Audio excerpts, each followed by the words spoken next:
Arestado ng mga operatiba ng Regional Highway Patrol Unit Cordillera Administrative Region ang 2 wanted person sa isinagawang intel-driven operation noong 13 ng Mayo sa Military Cut-Off Road, Baguio City.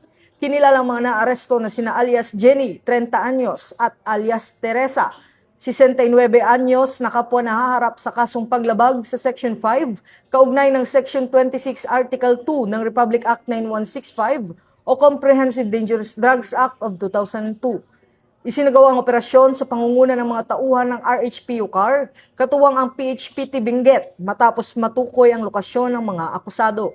Batay sa record, may inalabas na warrant of arrest laban sa dalawa, ang Regional Trial Court Branch 120 sa San Jose del Monte, Bulacan noong 11 ng Hunyo, taong 2025 na may rekomendasyong walang piyansa. Matapos ipalam ang kanilang mga karapatan, dinala ang mga sospek sa impila ng RHPU CAR sa La Trinidad, Benguet para sa dokumentasyon bago i-turn over sa korte.